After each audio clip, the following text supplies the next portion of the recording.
I'm Al McFarlane. Welcome to The Conversation with Al McFarlane. I'm glad to be here and glad to have you along as well. Today is Thursday, February 22nd, 23rd, 2023. And Thursdays when I have just friends who hang out and talk about a variety of topics we selected to go over. We call this the companions section. And who's with me right now is Ndugu Yusuf Mjini and my colleague from Bahia, Maestri Yoji Senna. We're expecting Dr. Irma McLaurin to join us as well momentarily.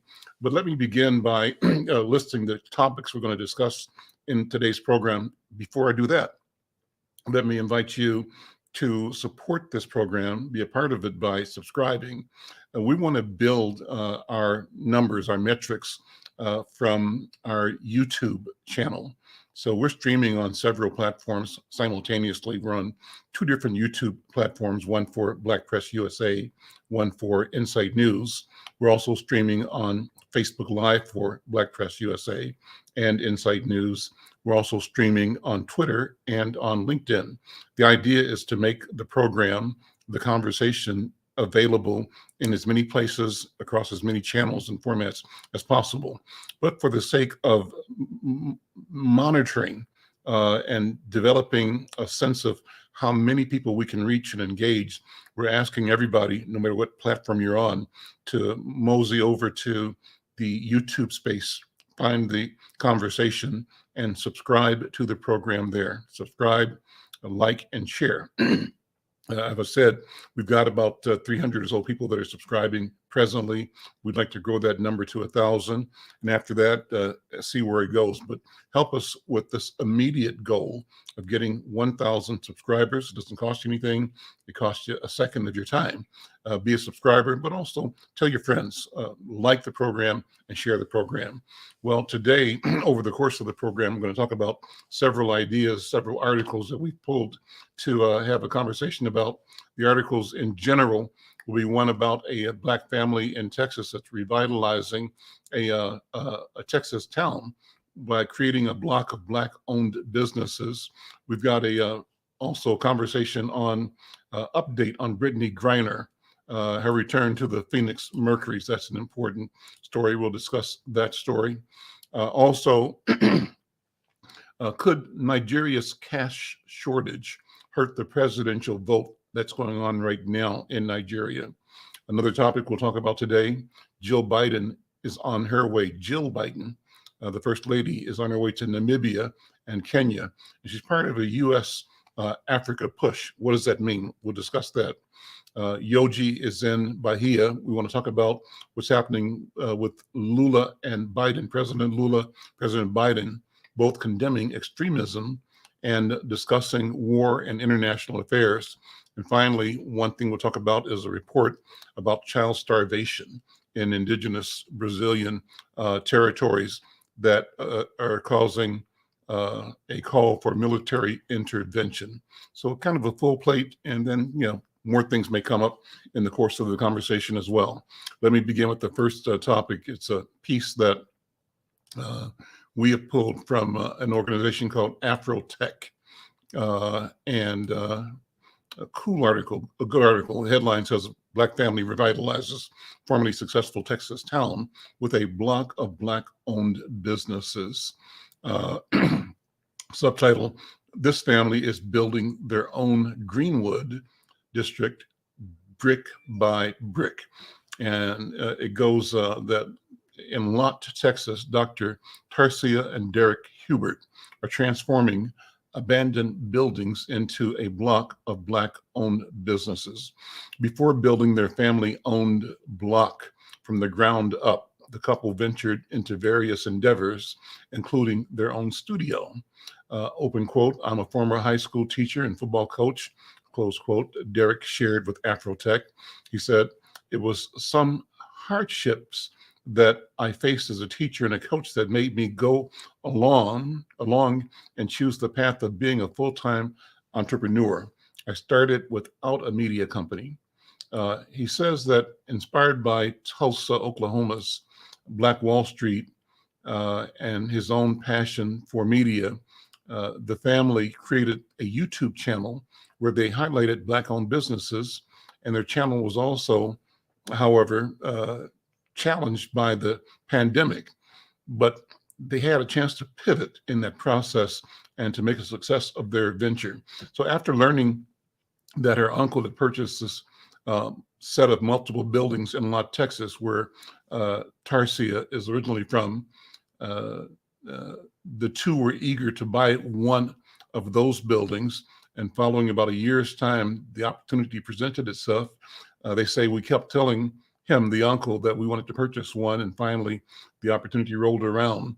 The thing about these buildings is they're owned by people who don't want to sell them. In some cultures, people are taught not to sell, to hold on to things, so that even if the buildings were abandoned, the people who owned them didn't really want to sell them. But she said her uncle had a relationship with one of the people that was involved in those buildings and convinced him to sell one. And when they did, they jumped on it. They collaborated with other relatives and created the idea that they could create an addition to the successful city that Lott was known to be. Well, I could read more, but you can find the story at I think afrotech.com, and check out that. But it's a good place to start with. Yusef and Yoji, Yusef, start with you. You know, business development, business creation, it's a thing we have to always be concerned about. And we're concerned about it because in most communities, we have stories of the decimation of Black businesses and Black business districts. And so see that intentional turnaround in this family is a good thing. What do you think? Well, Al, a couple of thoughts. One, I think that this deserves to be supported, if for no other reason than it's grown up from within the community. Two, I think it's important that there be some consistency among the businesses, that they provide some value-added benefit to the community. And as Black people, we don't have a problem with people making a profit. We have a problem with people profiteering. And I think as long as the goods and services are value added, they are needed within the community, and they are positive, healthy, and wholesome and needed, that it would be a tragedy for people not to support them. So we have higher expectations of Black businesses than we do of white businesses. And I think it's important for Black business people to meet those higher expectations because they're community oriented. Yusef, you know, how do you think we see ourselves as a people? Do we see ourselves as entrepreneurs, as an entrepreneurial people? Do we see business as somebody else's domain? Have we embraced our condition as among the best consumers in the world, but not as producers and owners? What do you think? Well, number one, we don't have a lot of examples. Number two, we're not conditioned, educated, encouraged, or supported in terms of developing Black business. We don't even learn how to balance our checkbook or what's involved in the mortgage on a house when we're in high school. So we graduate from school with very little economic IQ, okay, in terms of how to put together a business plan, how to establish credit, and what a credit rating is and how to maintain it. So we start out the 100-yard dash with weights on our ankles, in contrast to people who inherit businesses or whose parents have been in business across generations, who have the equity to start up.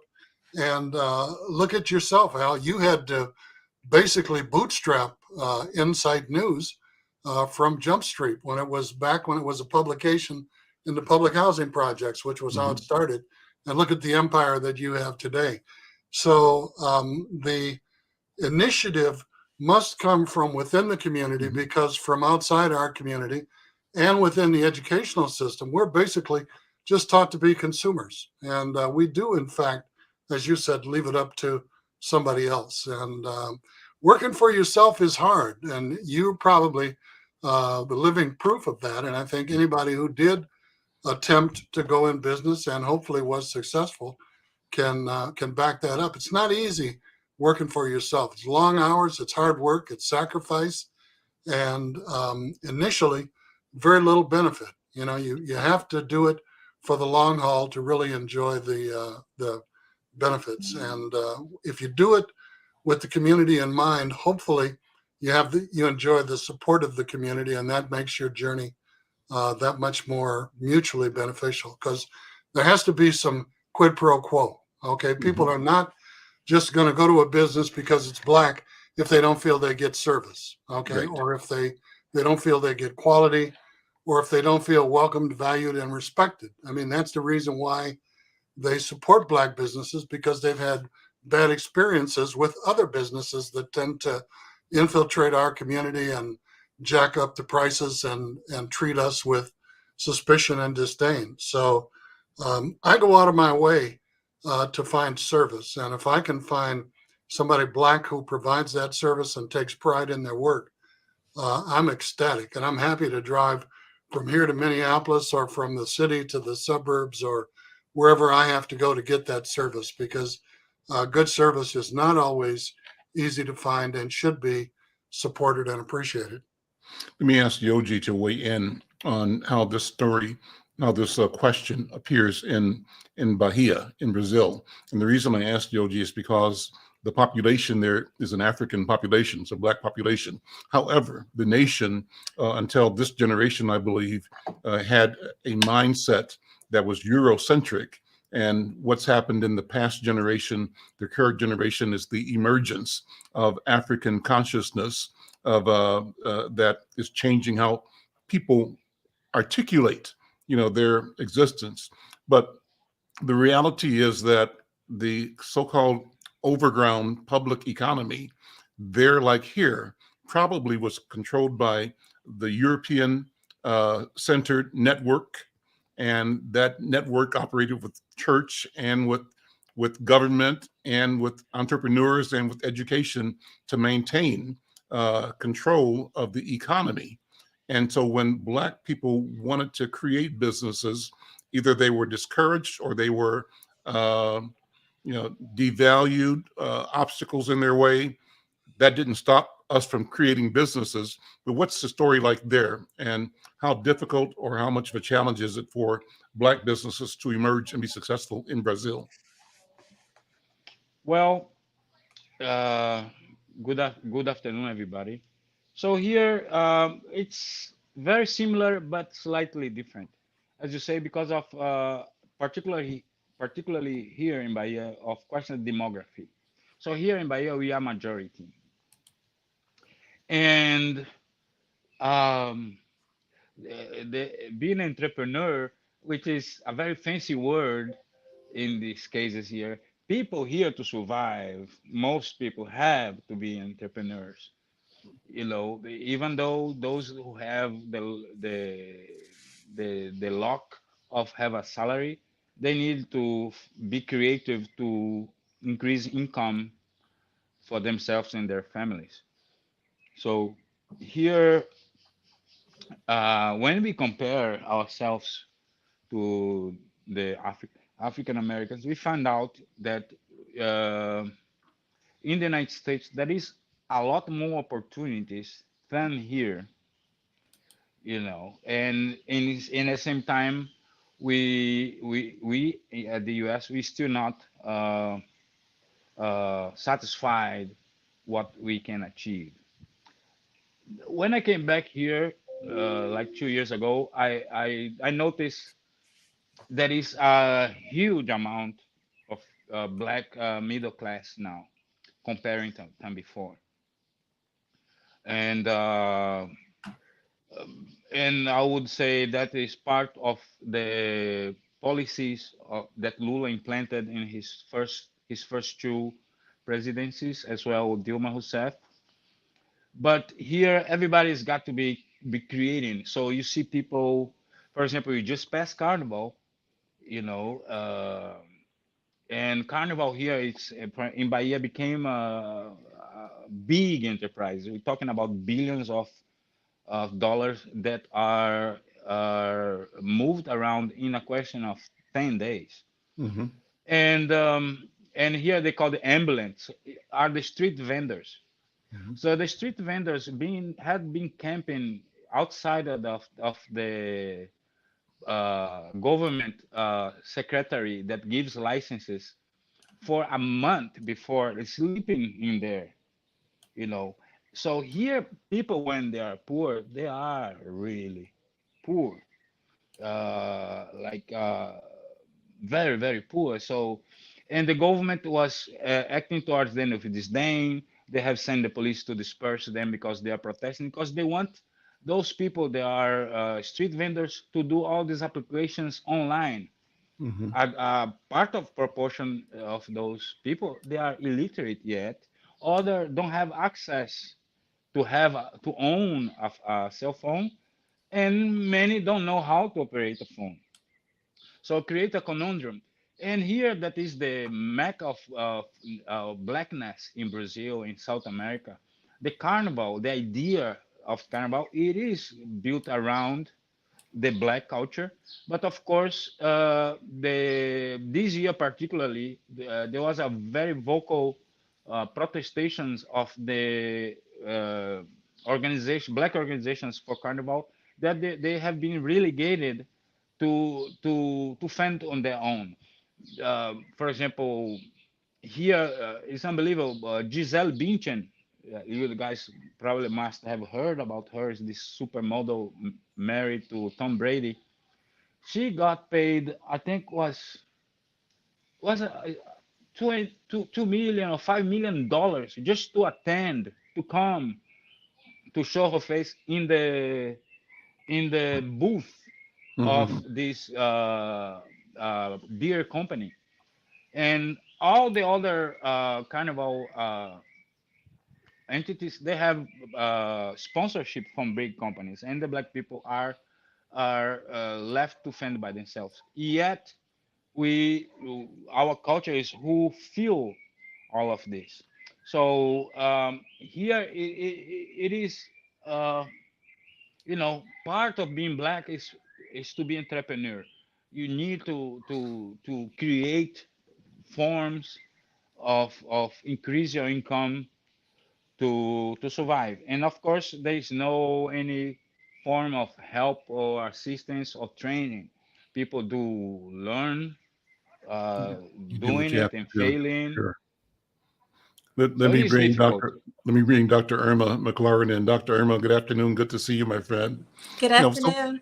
put this in a cultural, long lens context. This question of identity, entrepreneurship as an element of identity, entrepreneurship as the capacity and the assumption of the obligation to serve our own people or serve the market.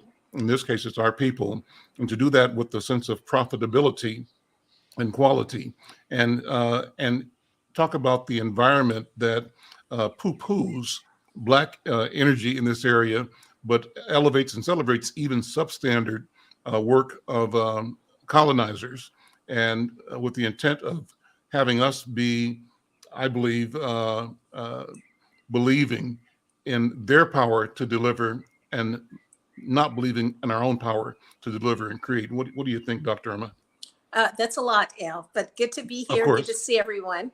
I want to go back to something Yusuf said in terms of our need to support each other, and also what Yogi talked about in terms of what are the possibilities. And there are two things I want to say. One is that I think the articles that you posted in the last month or so demonstrate the entrepreneurial capacity of Black Americans in terms of the inventions and patents that we were able to create. So there's always been that spirit there, and particularly post-slavery, is that we had to create because there was no infrastructure. We never got the 40 acres and a mule, right? So there was no infrastructure put in place. So people had to be inventive. However, I think there is a misnomer when people come from other countries to the United States. They look and say, oh, there's so many possibilities. Why didn't Black Americans take advantage of it? I mean, that's kind of a bias that is there. What they're not looking at are the structures that have been put in place to prevent us from taking advantage. So the opportunities exist, But the access to those opportunities for native-born Black Americans has been tremendously limited by laws. And I'll give a good example. I think some years ago, Al, you reviewed a book about Black midwives, right? It was a novel. And the person had done tremendous research. Black women used to be the bulwark of midwifery. Once white women discovered that it was a lucrative profession, what did they do? They began to say you need a license in order to get it, to be able to practice it. And immediately that pushed us out because of the same thing that Yoji talked about, the literacy level. Then there were fees. Then it says you have to have certain kinds of educational opportunities. And remember, desegregation of American institutions, have only been like 50, 60 years old. It's not like a historic phenomenon.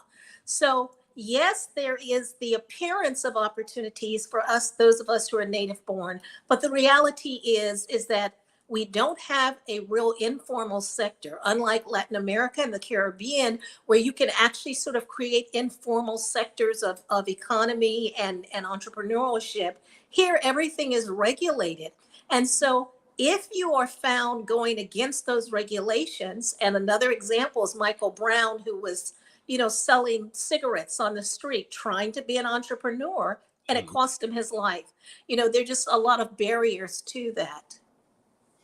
Let me pivot, and Irma, stay with me because I want to have you lead in this next discussion on Brittney Griner returning to the Phoenix Mercury on a one-year deal. And I've got a piece pulled up that's from ESPN. I believe it's, what day is it?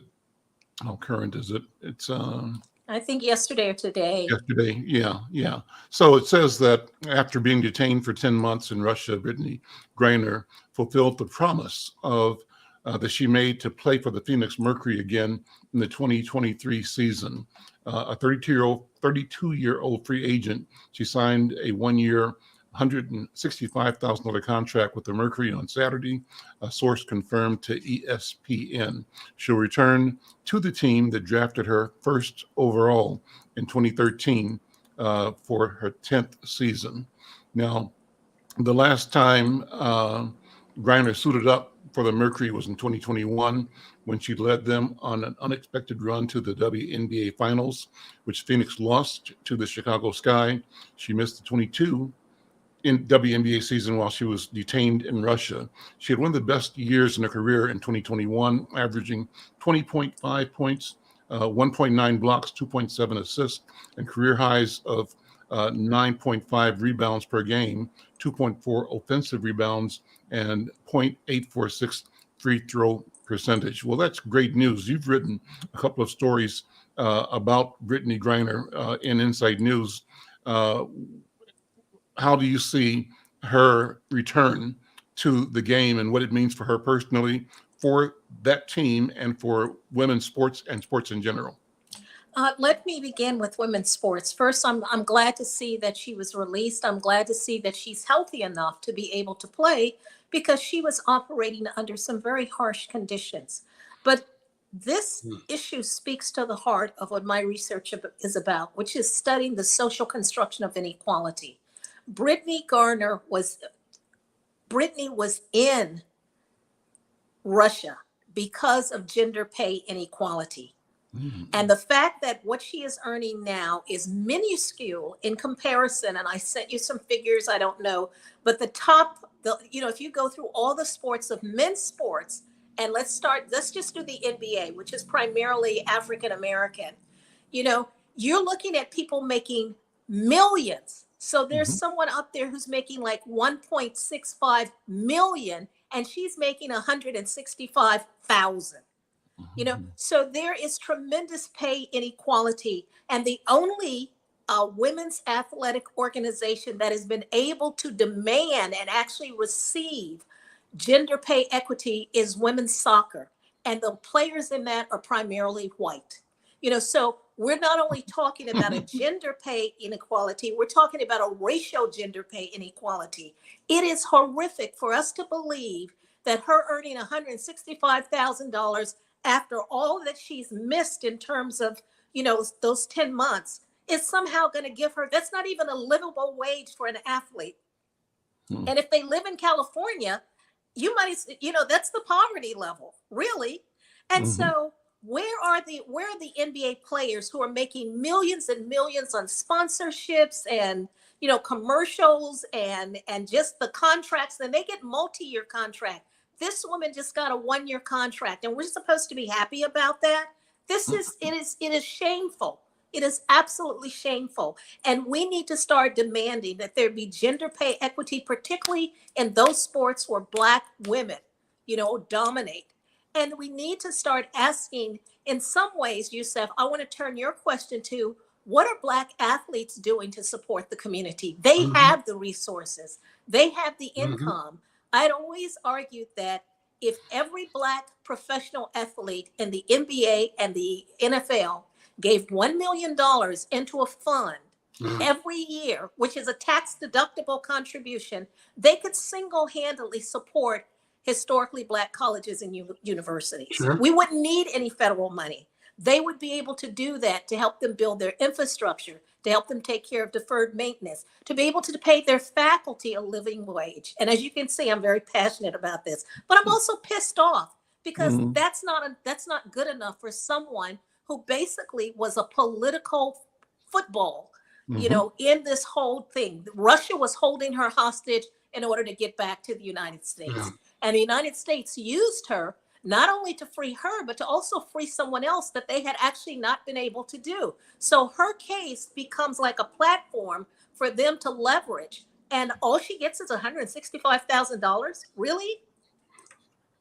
Shameful. Yoji, you were nodding your head about the soccer being a place where women have gotten some parity, but not enough because there's a racial element in soccer. What do you think, Yoji Senna?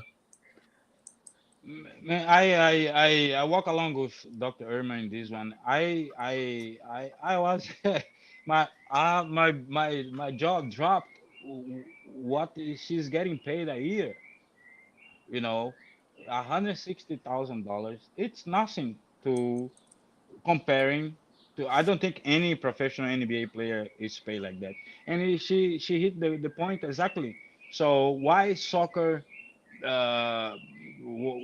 got the possibility of create this sympathy towards gender equality in payment? Because US say soccer in general, it's a white majority, even That's right. particularly female soccer.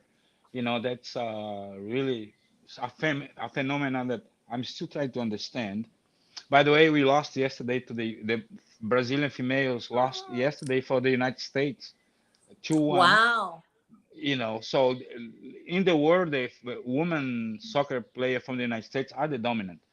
But it should be some kind of public outcry, even from Yes. that Rapinoe, that woman is not that name, the captain of the U.S. team, Rapinoe. I can't remember her name. She should now be vocal, protesting how much Miss Griner is being paid. That's right. I was really surprised to hear this today, El. Yusuf, 160,000. It's Yusuf, too what do you think? many. Well, first I want to shout out to David Rabb, to Michelle Madison and Melissa Clark, who are among our audience, and to Dr. Irma's comment. I think when you look beyond LeBron James, who gave $70 million Mhm. for full college rides for anybody in his hometown, who built a high school for students who were struggling with all of the supports necessary to help them graduate. Who's the brother who's the three-point shooter? I'm not a big basketball person. Steph Curry. When you get beyond LeBron and Steph Curry and the others, you could count on the fingers of your two hands. The list is not very long of Black athletes who have truly given back to the community. And there's an interesting documentary that ESPN has produced called 30 for 30 Broke that I think is worth watching, and goes back to the economic development question, because it points out the percentage of NBA and NFL players who are broke within 2 That's years right. after leaving the sport, That's who right. make tens of millions of dollars. And they called one brother up and said, listen, we gave you an $8 million signing bonus when we hired you 5 years ago. Would you mind cashing that check? Because we're trying to clear our accounts. And he said, oh, no, I'm not going to cash it. I've framed it. Okay. He's got it in a picture frame in his house, one of his houses or his apartment, rather than cash it and invest it or turn it around in some philanthropic fashion.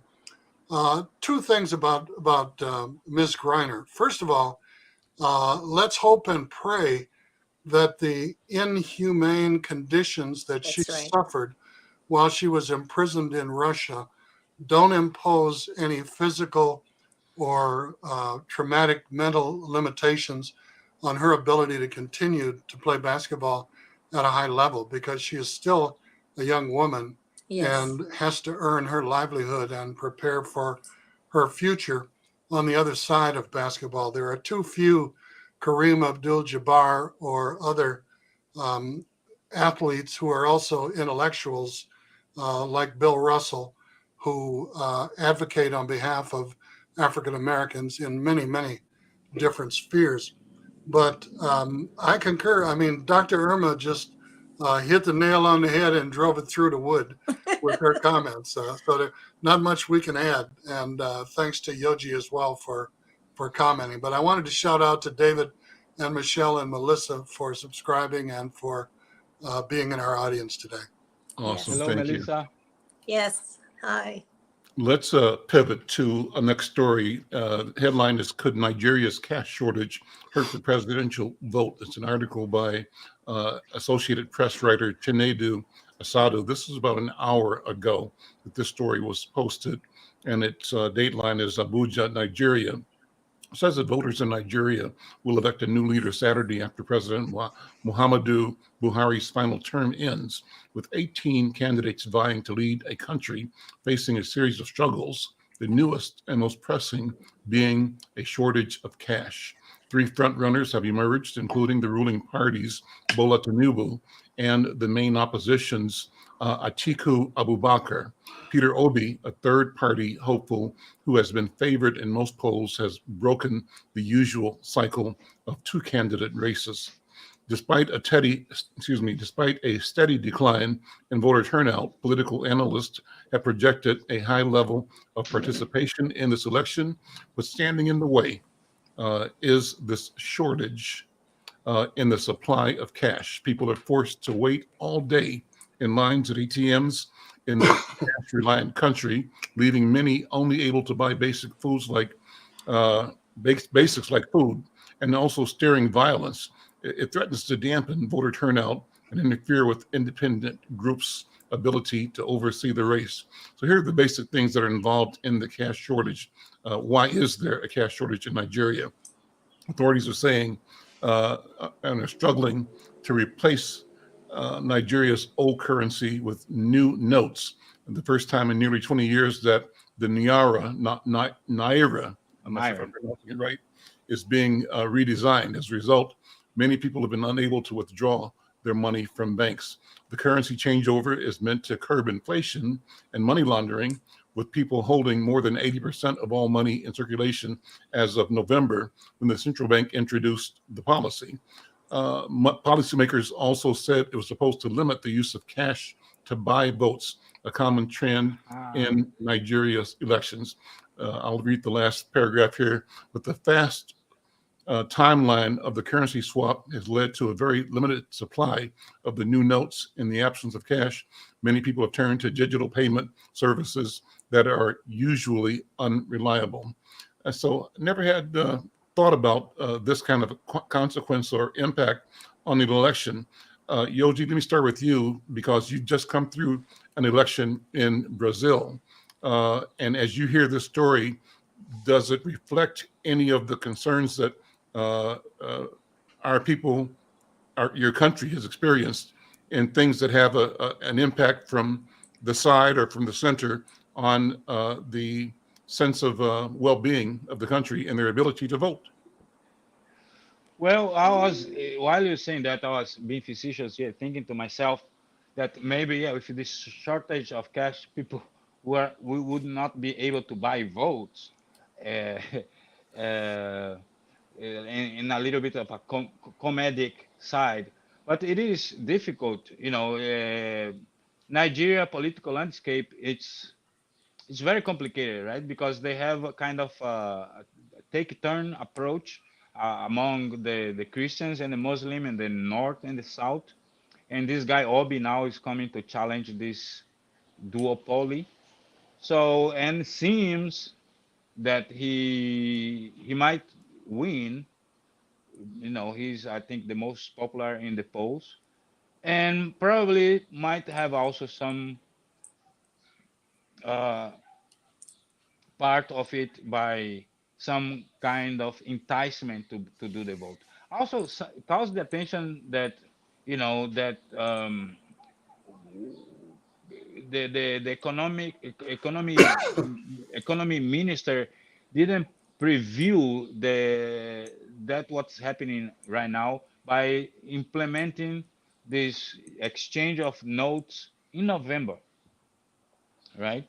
So might be have been some way also a planned way of in certain way interfere in the election, So it's a very interesting So there could be election, some and intentionality. You're saying the timing yes, could be intentional to yeah, make it inconvenient so that people's choices are limited.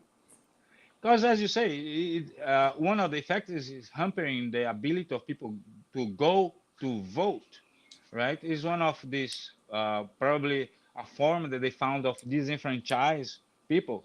Like here in Brazil, like where voting is mandatory, they in the day of the election, the police start doing blitz to check if the tires of the car has enough air. So Hmm. it was the way that they have to disencourage or delay or make them arrive late, you know, or create lines that when the polls close, a lot of people wouldn't be able to vote. But Nigeria is very important to Africa as being the largest producer of oil, and I think is the second economy, if I'm not wrong, after South Africa. And also, don't doubt there is meddling of the Putin friends and Xi Jinping too, because it's as I say, it's a very important country, even though that's not in the radar of people. It's a very important country in the world economy today, Nigeria. Before I go on and bring Dr. Irma and Youssef in, let me open up one more topic that's related, and that is that Jill Biden is heading to Namibia. And we can sort of bring these two discussions together in an article that's, again, Associated Press by writer Jill Darden from February 21st, 2 days ago. The article says that Jill Biden headed for Africa on Tuesday, first stop in Namibia, declaring as she departed Washington that she had a lot to accomplish during a 5-day focused visit, a visit focused on empowering women and young people and addressing food insecurity. The First Lady's visit to Namibia and Kenya is part of a push by the U.S. to step up engagement with Africa as a counterweight to China's influence on the continent. Biden, who teaches English and writing at a community college, said she dashed home from class with only an hour to spare before she needed to depart on her trip. She headed out the day before her husband returned from his surprise trip to Ukraine and a scheduled visit to Poland. Well, she said the whole trip will be exciting. We've got a lot to accomplish. And the granddaughter, Naomi Biden, is accompanying the First Lady on the trip. Finally, President Joe Biden told African leaders who came to D.C. for a summit last year that the U.S. is all in on the continent's future and announced that he, his wife, the vice president, and several members of his cabinet will travel to Africa this year. He joked that the leaders will be tired of seeing everyone. Well, Irma, comment. I guess, Let me just say this. I mean, I appreciate the First Lady teaching her class, but there's no way that you can see a continent. Africa is not a state. It is not a state. It is a continent of multiple countries that you can see them in 5 days. That's number one, because the logistics of getting from one place to another. Then the question is, why Kenya? You know, the places that we've had the closest alliance to are South Africa. You know, Nigeria clearly has import in terms of, you know, and people need to understand that the currency issue is not because Nigeria is going broke. It's a rich country, right? It's more administrative and bureaucratic that is interfering with this, but not because they're a poor country. They're not. Okay, but they have extremes in terms of those who are very wealthy and who have benefited from the oils, and those who are really struggling in a country that, like the United States, has tremendous wealth. So my question to Miss Biden, you know, First Lady Biden, is why the hell is Joe in the Ukraine when the people in East Palestine, okay, are suffering from what was a toxic, you know, Nightmare. Why is he in the Ukraine? Why is he so freaking worried about the Ukraine and not worried about the domestic issues that are happening in this country? Why is she traveling? And I appreciate that they are going to put Africa on the map, but it's like to the wrong country, because China already has its claws in Ethiopia. You know, I was there years ago and they were building. Oops. Yusuf, jump in. Well, Coming.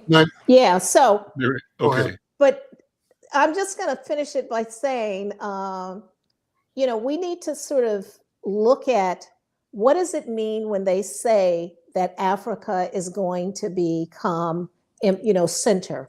5 days is just simply not enough to see a continent, right? And I think it's like, where are the priorities? What's the agenda? Okay, in terms of what, you know, in terms of what it is that we should expect, because there's no expectation. Here's a woman saying, Africa is so important in terms of my visit that I taught my class and then had to rush home and didn't have enough time to pack. Really? I'm just, it's just pushing the buttons. let's start with Nigeria.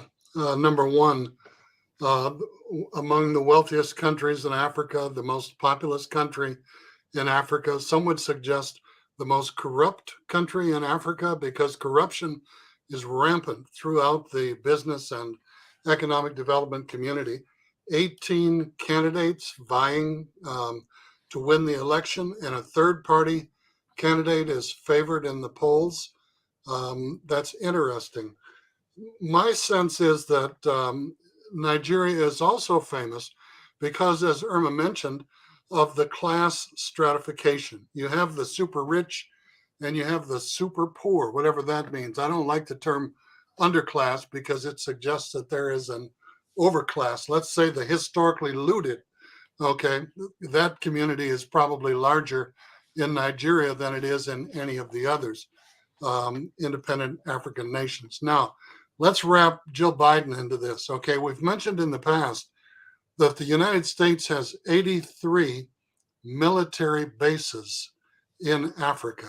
Okay, and the other fact is that the United States provides more foreign aid to Israel than it does to all of the 54 independent African nations combined in total. Okay.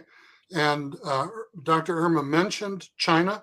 China has footprints in all of those 54 independent nations. They're buying up every square inch. They're establishing infrastructure. They're establishing long-term contracts and financial obligations with independent governments.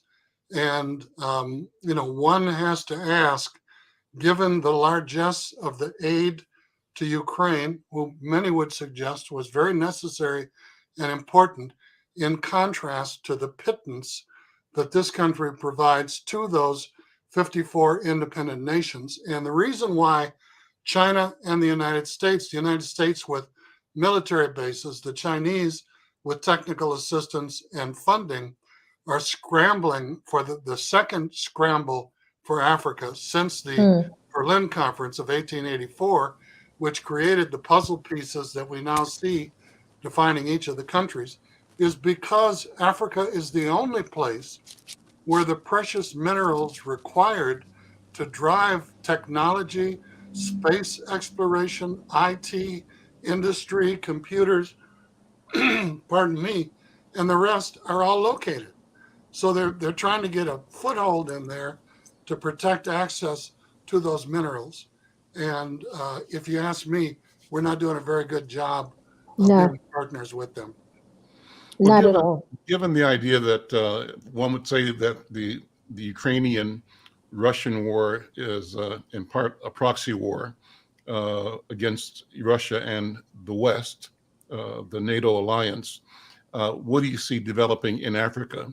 And that development could include China and the U.S. over time for precisely the reasons you've described, Youssef, the policy and the right to extract minerals and the wealth of these nations following a 400-year policy of extracting human beings from the continent in the global slave trade. But the new iteration of that is, again, extraction, but now it's minerals. Different commodity. Different commodity. So But where do you see this? same colonial attitude. So what do we do, Irma? How do we both respond to, acknowledge, and plan in ways that we determine our own destiny? And she's got... I think that African countries have to look at how their internal dynamics are actually distracting them from paying attention to this extractive partnership that's going on. A few years ago, there were articles about Kenyans saying how they were being mistreated and actually oppressed and experiencing racism in their own country from the Chinese. So not only are they importing their technology, but their racial biases against, anti-Blackness, against Africa as a country that historically was perceived as not civilized. All of these things are factoring into the partnerships. And the question is, when you lay down, with dogs, you get fleas. I mean, something's going to happen. But people are so immersed in the internal politics, 18 candidates for a presidency in a country, how are people going to choose? It's going to be fractured and diffused. I don't know what we can do. I think we can sort of state our concerns that the United States is not paying enough attention and providing enough aid to Africa. We can be advocates in that way, in the same way that we were on the forefront of being advocates for South Africa and the anti-apartheid movement. But beyond that, it's really up to African citizens in their countries to decide who they want to actually be partners with. Irma, you mentioned East African Palestine. Americans influence American policy in Africa and even in Europe. What do you think, Youssef? Irma mentioned East Palestine earlier when she was talking about Joe Biden. Nigeria does not have an environmental protection agency. And the practices of the oil extracting industries in Nigeria are horrific in terms of the toxic, poisonous pollution, the waste that they leave behind that is destroying entire communities and causing cancer and other maladies among the lowest specter of the population, is a classic example of what has gone along with the development at such a rapid pace and with so much corruption and bribery taking place. Now, what has to occur? When we supported the liberation of Angola, of Namibia, of SWAPO, Southwest Africa, of South Africa, it was the right thing to do, okay? And we were, a lot of people forget or don't realize that the African National Congress had, where their constitution came from? It was the constitution of the NAACP, but they substituted ANC for NAACP And in 1956, they made the decision that the only way they were going to gain their liberation was through armed struggle. And the NAACP was a nonviolent civil rights organization. The ANC was fighting militarily for its independence, okay, in South Africa. I think it's important. If you talk about Nigeria is already independent, but independent how and in what manner? Is it an autocracy? Is it a true democracy? Is it a country, a nation in which all citizens have equal access to opportunity, to education, to economic development, to healthcare and survival? Because we have been burned in the past when we have supported people who wound up getting in bed with the white South African government in order to overthrow their competitors for national independence. And I think we need to be very careful about where we invest and what we do that doesn't have some value added benefit across the population in the countries that request and deserve our support. The question is, do they deserve our support, or do they deserve to be left alone on their own? And what kind of harm will that present, not just to themselves, but to neighboring countries? Because the pollution doesn't recognize That's right. the national borders. You know, the rivers, the streams carry the poisonous toxins and the byproducts of the oil production into other countries where people drink and use the water to irrigate crops and get cancer and get sick. And it's terrible because there are absolutely no safeguards. They go in. If you pay the right people, if you bribe elected officials, you know, you can have at it in any way that you wish, and that's got to stop. Let me pivot to Yoji for the last couple of items to start with. One article is at NBC News. I mentioned it at the beginning, and it's a report that says child starvation or reports of child starvation in indigenous Brazilian territory spark calls for military intervention. The article says that Brazil's military should evict the illegal gold miners who have caused malnutrition and starvation in the region of the Yanomami reservation near the Venezuelan border. That, according to the Indigenous Health Secretary, Webe Tapeba, on Tuesday, he said it looks like a concentration camp. Tapeba, the minister, is a doctor who was appointed to that position by Brazil's new government. He said that 700 members of this community were going hungry, and healthcare is non-existent due to presence of well-armed gold miners that scared away medical workers from the health post and that block people from bringing in supplies of medicine and food. Well, that's one story. So what's the update on that, if you have any, Yoji? But add to that, the other hot topic we had in mind to talk about, we can do a little bit on, and that is a recent meeting between President Lula and President Biden.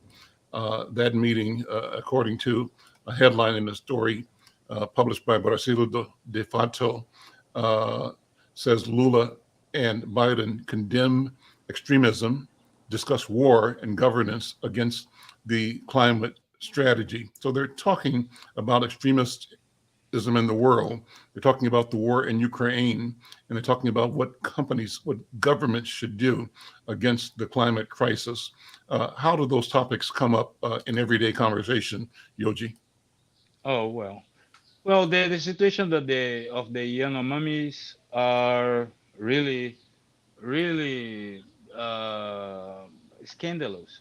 They have a population of around 20,000 people in the Yanomami territory, and they have approximately 30,000 garimpeiros is how the gold diggers are called here, and in the last year, imagine in our population of 20,000, 500 kids died of starvation. Wow. And yeah, and it's not necessary only because the garimpeiros are preventing help to come. And for example, the garimpeiros, they use mercury to That's right. to mine, and they, it's in the river, so the indigenous people cannot fish or anymore, you know, because it's one of the main form of their alimentation, their food, their nutrition is fish. But also is because the prior government, like today came in the news, they were lying. They're saying that they were doing stuff, or they were ordered actually by the Supreme Court to implement some changes. They say that they did, but now people are finding out that didn't happen. So, also when this article mentioned that the military intervention, I found a little bit bias, because yes, the army. It's not the army really who's doing that. Who's doing that is the federal police with the support of the Air Force. So they closed the airspace above the Yanomami territory that actually it's in the border with Venezuela, and and so the gold miners, they have already in great part dispersed by themselves.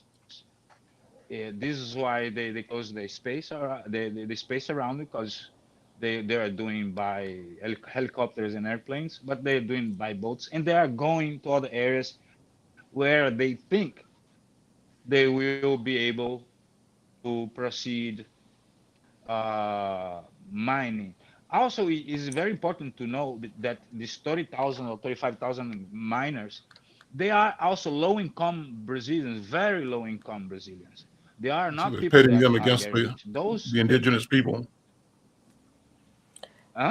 Can I just, Go ahead, Irma, jump in. yeah, I was going to say, I did research in Suriname, which is right next to Venezuela, and so it's also one of those countries where the indigenous people, the Saramaka, or what we call the bush nigger in Dutch, have been there. One is that many of these places are in tropical forests. We didn't say that, right? And they're being also impacted by the gold mining. But before the gold miners came, I know about the Yanomami because they were like the ideal people who anthropologists studied, and anthropologists were responsible for bringing diseases into them.